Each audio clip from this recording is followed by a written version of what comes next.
Bosan belajar? Atau malas baca buku yang tebal? Pengen belajar nyantai tapi dapat nilai A? Belajar hukum bareng solusinya. Yuk semuanya, jangan lupa klik tombol subscribe, like, comment, and share. Selamat belajar and enjoy this video.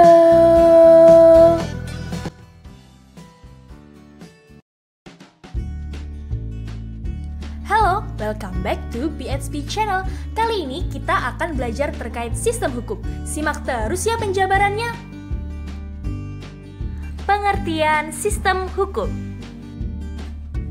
Menurut Profesor Subekti, sistem merupakan susunan atau tataan yang teratur, suatu keseluruhan yang terdiri atas bagian-bagian yang berkaitan satu sama lain, tersusun menurut suatu rencana atau pola hasil dari suatu penulisan untuk mencapai suatu tujuan.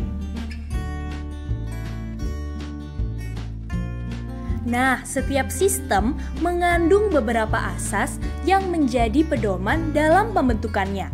Dapat dikatakan bahwa suatu sistem tidak terlepas dari asas-asas yang mendukungnya. Dengan demikian, sifat sistem itu menyeluruh dan berstruktur yang keseluruhan komponen-komponennya bekerja sama dalam hubungan fungsional. Jadi dapat dikatakan hukum adalah suatu sistem, yang artinya suatu susunan atau tataan teratur dari aturan-aturan hidup, keseluruhannya terdiri dari bagian-bagian yang berkaitan satu sama lain. Macam-macam sistem hukum. Jadi, terdapat 4 macam sistem hukum. Yang pertama, sistem hukum Eropa kontinental. Kemudian, sistem hukum Anglo-Saxon, sistem hukum adat, dan yang terakhir, sistem hukum Islam.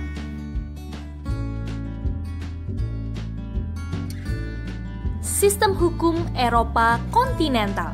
Sistem hukum ini berkembang di negara-negara Eropa daratan yang sering disebut sebagai civil law. Sebenarnya semula berasal dari kodifikasi hukum yang berlaku di Kekaisaran Romawi pada masa pemerintahan Kaisar Justinianus abad 6 sebelum Masehi. Nah, peraturan-peraturan hukumnya merupakan kumpulan dari berbagai kaidah hukum yang ada sebelumnya pada masa Justinianus yang kemudian disebut Corpus Juris Civilis. Dalam perkembangannya, prinsip-prinsip hukum yang terdapat pada Corpus Juris Civilis ini dijadikan dasar perumusan dan kodifikasi hukum di negara-negara Eropa daratan, seperti Jerman, Belanda, Prancis, dan Italia, juga Amerika Latin dan Asia, termasuk Indonesia pada masa penjajahan pemerintahan Belanda.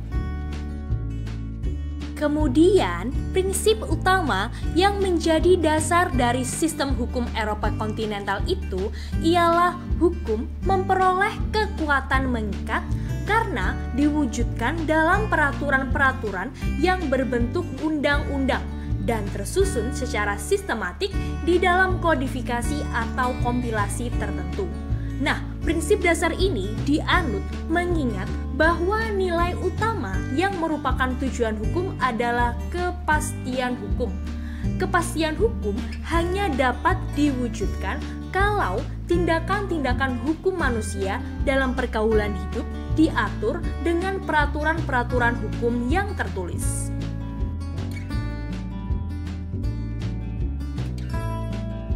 Nah, mengingat tujuan hukum tadi adalah kepastian hukum, maka berdasarkan sistem hukum yang dianut, hakim tidak dapat leluasa menciptakan hukum, sehingga hakim hanya mempunyai kekuatan yang mengikat secara umum. Lalu apa aja ya fungsi dan peran hakim? Nah, hakim di sini hanya berfungsi menetapkan dan menafsirkan peraturan-peraturan dalam batas-batas wewenangnya. Putusan seorang hakim dalam suatu perkara hanya mengikat para pihak yang berperkara saja, atau disebut dengan doktrin res adjudicata. Sejalan dengan pertumbuhan negara-negara nasional di Eropa yang bertitik tolak kepada unsur kedaulatan nasional, termasuk kedaulatan untuk menetapkan hukum, maka yang menjadi sumber hukum di dalam sistem hukum Eropa kontinental adalah yang pertama, undang-undang. Nah, undang-undang itu dibentuk oleh pemegang kekuasaan legislatif. Selain itu, diakui peraturan-peraturan yang dibuat oleh pemegang kekuasaan eksekutif berdasarkan wewenang yang telah ditetapkan oleh undang-undang atau peraturan-peraturan hukum administrasi negara. Dan kemudian ada juga kebiasaan-kebiasaan yang hidup dan diterima sebagai hukum oleh masyarakat selama tidak bertentangan dengan undang-undang.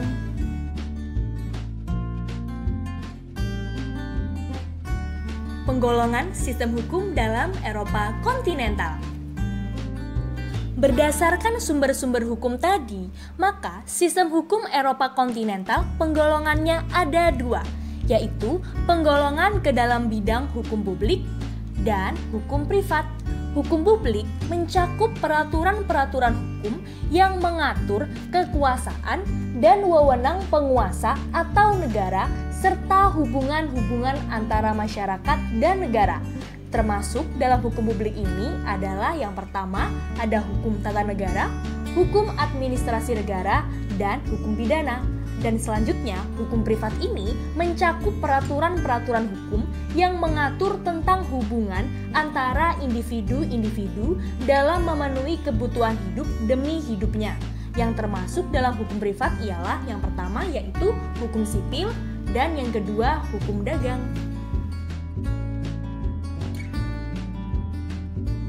Selanjutnya, sistem hukum Anglo-Saxon. Nah, sistem hukum ini kemudian dikenal dengan sebutan Anglo-Amerika.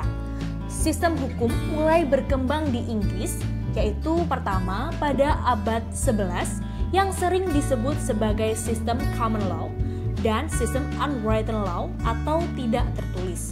Nah, walaupun disebut sebagai unwritten law, hal ini tidak sepenuhnya benar.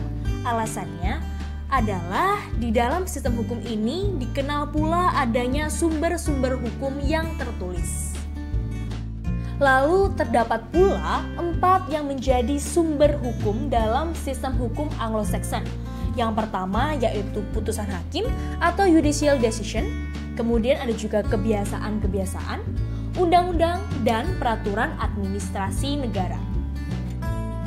Namun, sumber-sumber hukum itu tadi seperti putusan hakim, kebiasaan, dan peraturan administrasi negara itu tidak tersusun secara sistematis dalam hierarki tertentu seperti pada sistem hukum Eropa kontinental. Nah, selain itu ada juga loh perbedaan antara sistem hukum Anglo-Saxon dengan sistem hukum Eropa kontinental yang ditinjau dari peranan yang dilakukan oleh hakim. Nah, seperti apa? Simak terus ya teman-teman.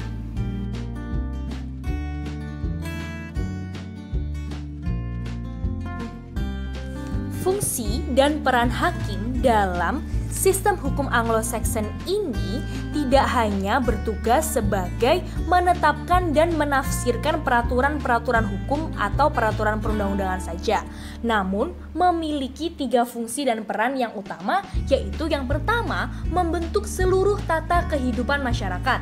Yang kemudian, hakim juga mempunyai wewenang yang sangat luas untuk menafsirkan peraturan hukum yang berlaku, kemudian menciptakan prinsip hukum baru yang menjadi pegangan hakim lain untuk memutuskan perkara sejenis. Nah, sistem hukum dalam Anglo-Amerika atau Anglo-Saxon ini juga menganut suatu doktrin yang dikenal dengan nama The Doctrine of Precedent atau stare decisis. Pada hakikatnya, doktrin ini menyatakan bahwa dalam memutuskan suatu perkara, seorang hakim harus mendasarkan putusannya pada prinsip hukum yang sudah ada dalam putusan hakim lain dari perkara sejenis sebelumnya atau preseden.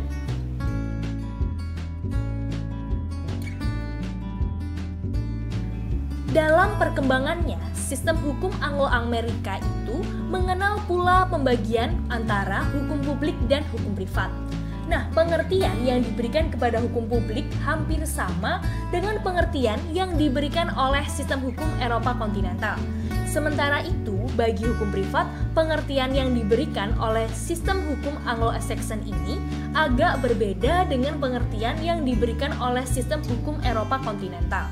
Nah, dalam sistem hukum Eropa kontinental itu, hukum privat lebih dimaksudkan sebagai kaidah-kaidah hukum perdata dan hukum dagang yang kemudian dicantumkan dalam kodifikasi kedua hukum itu. Nah, kalau dalam Anglo-Saxon atau Anglo-Amerika ini, pengertian hukum privat lebih ditujukan kepada kaidah-kaidah hukum tentang hak milik, kemudian ada juga hukum tentang orang, hukum perjanjian, dan hukum tentang perbuatan melanggar hukum. Sistem hukum adat. Sistem hukum ini hanya terdapat dalam lingkungan kehidupan sosial di Indonesia dan negara-negara Asia lainnya, seperti Cina, India, Jepang, dan negara lain. Istilahnya berasal dari bahasa Belanda, yaitu adatrecht, yang untuk pertama kali dikemukakan oleh Snoek Hurgronje. Pengertian hukum adat yang digunakan oleh Mr. C. van Vollenhoven pada tahun 1928 mengandung makna bahwa hukum Indonesia dan kesusilaan masyarakat merupakan hukum adat. Kata hukum dalam hukum adat lebih luas bila dibandingkan dengan istilah hukum di Eropa. Nah, adanya peraturan-peraturan yang selalu dipertahankan keutuhannya oleh berbagai golongan tertentu dalam lingkungan kehidupan sosial. Kemudian mengenai sumber hukum dalam sistem hukum adat, yaitu bersumber pada peraturan-peraturan hukum tidak tertulis yang tumbuh berkembang dan dipertahankan dengan kesadaran hukum masyarakatnya. Nah, hukum adat itu mempunyai tipe yang bersifat tradisional dengan berpangkal kepada kehendak nenek moyang. Selanjutnya, peraturan-peraturan dalam hukum adat juga dapat berubah tergantung dari pengaruh kejadian-kejadian dan keadaan hidup yang silih berganti. Nah, perubahan itu sering sekali tidak diketahui, bahkan kadang-kadang tidak disangka-sangka dari masyarakatnya. Hal itu karena terjadi pada situasi sosial tertentu di dalam kehidupan sehari-hari. Pelaksana dari sistem hukum adat yaitu pengemuka adat sebagai suatu pemimpin yang disegani. Nah, pengemuka adat ini dianggap sebagai orang yang paling mampu menjalankan dan memelihara peraturan serta selalu ditaati oleh anggota masyarakatnya berdasarkan kepercayaan kepada nenek moyang. Hukum adat merupakan pencerminan kehidupan masyarakat Indonesia.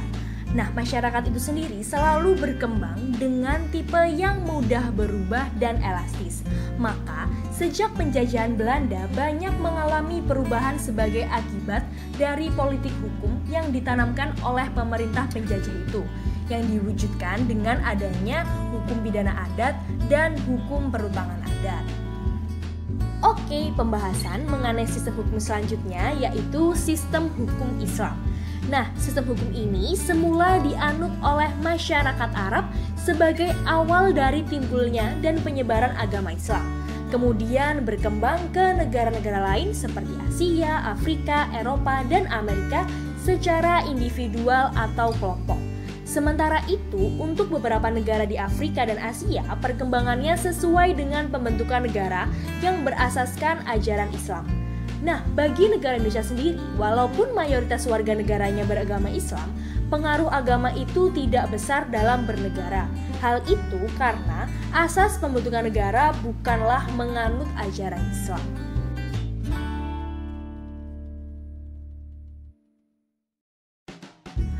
Baiklah, berikut ini merupakan beberapa sumber hukum dalam sistem hukum Islam.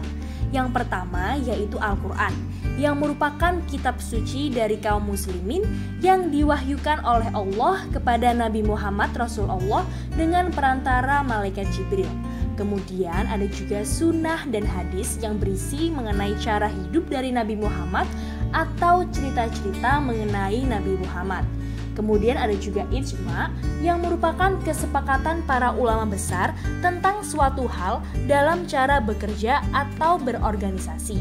Dan yang terakhir yaitu kias, yang merupakan analogi dalam mencari sebanyak mungkin persamaan antara dua kejadian. Cara ini dapat dijelmakan melalui metode ilmu hukum berdasarkan deduksi. Nah, gimana sobat? Udah semakin paham kan dengan materinya? Yang belum subscribe, jangan lupa ya buat di-subscribe. Thank you for watching and bye-bye!